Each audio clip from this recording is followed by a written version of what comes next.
चलो आज अपन समझते हैं सॉइल प्रोफाइल के बारे में। सॉइल प्रोफाइल में बेसिकली दो चीजें आपको कंफ्यूज कर सकती है। एक होता है होराइजन जो अफेक्ट होता है पेडोजेनेसिस से, और दूसरा होता है लेयर्स जो पेडोजेनेसिस से अफेक्ट नहीं होती है। सॉइल होराइजन्स बेसिकली दो टाइप्स के होते हैं, जेनेटिक होराइजन्स और डायग्नोस्टिक होराइजन्स।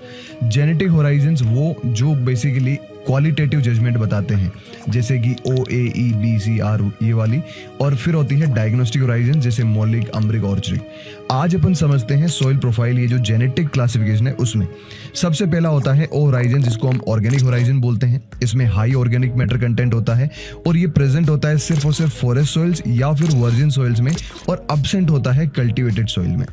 सेकेंड आता है ए होराइजन जो होता है अपना टॉप सॉइल, सरफेस सॉइल या मिनरल सॉइल भी इसको बोला जाता है। ये ऑर्गेनिक मैटर और मिनरल्स में हाई होता है और बहुत ज़्यादा फर्टाइल होता है।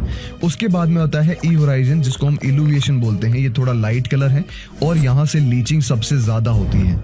उसके बाद आता है बी होराइजन जिसको हम सब सॉइल बोलते हैं, जिसको जोन ऑफ अक्यूमुलेशन बोला जाता है। क्ले, आयरन, एल्यूमिनियम ये सब बहुत ज़्यादा होते हैं इसमें, और सबसे मेजर बात ये ब्लैक सॉइल में एब्सेंट होता है।